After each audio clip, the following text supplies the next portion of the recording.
a memorial by John Collings Squire, Sir, Ft. The cord broke, and the tent slipped, and the silken roof lay prone beneath the viewless hoof of the deliberate firmament. Yet cared we not. How should we care? Knowing that labourless now he breathes a golden paradisal air where with more certain craft he wreathes bright braids of words more wise and fair than ever his earthly fabrics were, that his unwavering eyes made fresh, purged and regarbed in fadeless flesh, what he then darkly guessed behold, and watch with an abiding joy the eternal mysteries unfold which do his now transfigured songs evermore employ. Brother, yet great thy power. Thou stoodst as on a tower small, neath the stars yet high above the fields. In thy alembic song imagination strong distilled what essences the quest to mortals yields. This thy reward well won, for every morning sun found thy heart's firm allegiance still unshaken. No temporal ache or smart drave beauty from thy heart, and by thy mighty mistress never wast forsaken. Yes, for though stringent was the test, when that thy trial was bitterest, steadfast thou didst remain. Unshod the harrows of pain thy feet once trod, humiliate as thy sad song tells before the vault's white sentinels. Friendless and faint thou sojournedst there, abode, brave, timid wanderer, a lonely nomad of the spirit, who did a triple curse inherit, hunger, regret and memory. Yet never did they vanquish thee, when nighest broken, most alone, thy unassuaged thoughts could clamber to beauty on her ageless throne.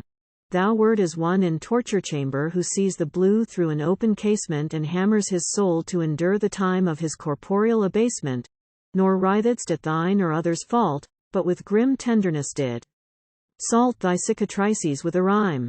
Not the most sable flame of gloom could penetrate thy inmost room, but through the walls thy spirit sucked into that cloistral hermitage stray lovely things, moonbeams and snows the far sky shed into thy cage, and, from the very gutter, plucked a lost and mired campestral rose.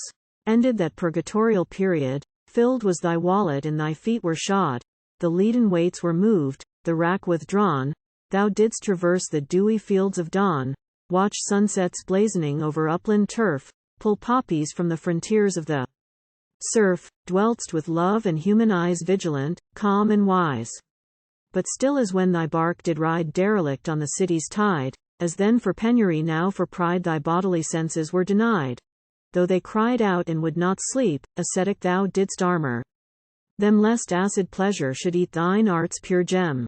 Hourly the tempter's ambuscades but thou didst guard the gates and keep thy senses' hungry colonnades accessible but to beauty's ministers, unlit by any ruby flame but hers.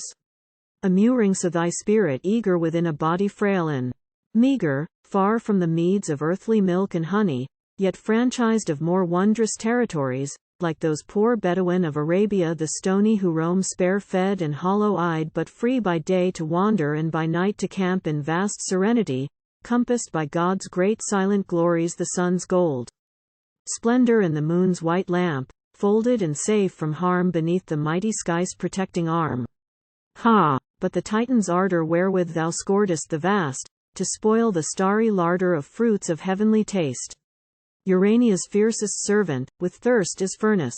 Fervent and serene burning brow, worthy of thy great lineage, thou drankest without a shudder in proud humility milk from that vast primeval udder that swells for such as thee, milk from the fountains of the universe that cowards deem infected with a curse, that flushes him who drinks nor shrinks the exalted anguish of diurnal draughts to a clear vision, more intolerable in its blissful pain, than love's most ardent shafts, of the seats where she doth dwell, she, whom thou didst confess enticed thee hot to her throne to press for the greater glory of Christ to uplift the curtains of her closed eyes. Not all was for thy learning nor any mortal's else, only for thy discerning sporadic syllables of those supernal glances coffer of which her marble countenance is, yet vain was not the adventure. Reluctant though the prize, thou gainedst a debenture on the fringe of beauty's eyes, such fragmentary trophy as some cross-tunic knight from Saladin or Sophie may have won in sword's despite, not the dear polar shrines held captive by the Paynim but still as fruit of wars some stone from Sion's lines, some relic that might sain him of life's uncounted scars. Self-dedicated anchorite, never disdainful of the dust, but conscious of the overcoming night that must engulf the blooms and berries of lust, and unforgetful of the enveloping day. Beyond, though a sweet show was spread for thy delight, resolved not to be so fond as, in ephemeral gods caparisoned, to station feed upon a world of vapor soft as a dream and fleeting as a taper. Thou thoughtest nevertheless that thou shouldst occupy thyself, as it seemed to thee, most worthily until the rapid hour when thou shouldst die. So, in a world of seemings, of shadows and of dreamings, busied thyself to fashion and record unto the greater glory of thy Lord, for thy proud Lady Beauty his most excellent and humble handmaid is. Says one, thy service was too ceremonial, thy vestments irised overmuch, thy ritual too elaborate and thy rubric too obscure, therefore thy gift of chant and orison beneath the perfect servicemen have done. Oh, but thy notes were pure, and in a day like this we now endure no fault it was in thee to set thy camp remote, aloof, in a far fastness. Proof, 'gainst the mephitic odors of the swamp. Which being so, no gain 'twere to explain an exquisiteness too meticulous. Let us but say it pleased thee thus, dowered with imagination heavy fruited, to raise a column garlanded and fluted for him thy heavenly abacus. This was thine offering thou didst make in founded hope that he the craftsman's best would take, well knowing its unobscure sincerity. The cord broke and the tent slipped and the silken roof lay prone beneath the viewless hoof of the deliberate firmament.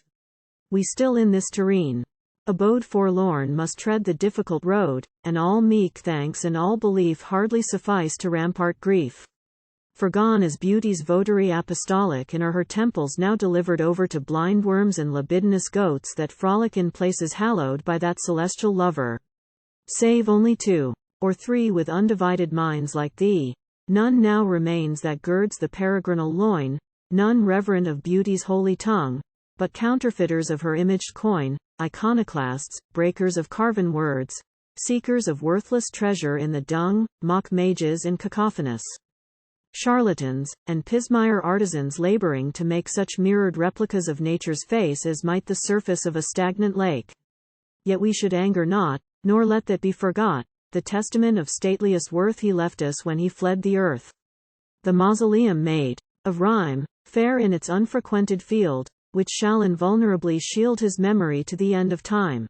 The house with curtain flaming halls and roof of gold and jeweled walls, for which the fisher sank his net into the deepest pools of speech, scooping rich conchs and ribbons.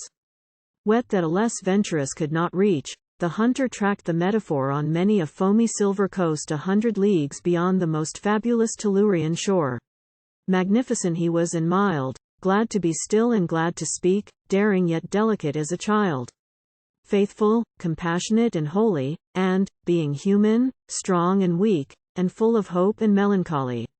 No more than we, able to shed man's nature he inherited, neither sin's garrison to kill, yet at the last with constancy so great as the world's vanities to abnegate, sternly to will the sacrifice of will upon the altars of the uncreate, so that he lived before he died as one who hourly to himself denied all joys save those that cannot pall, who having nothing yet had all.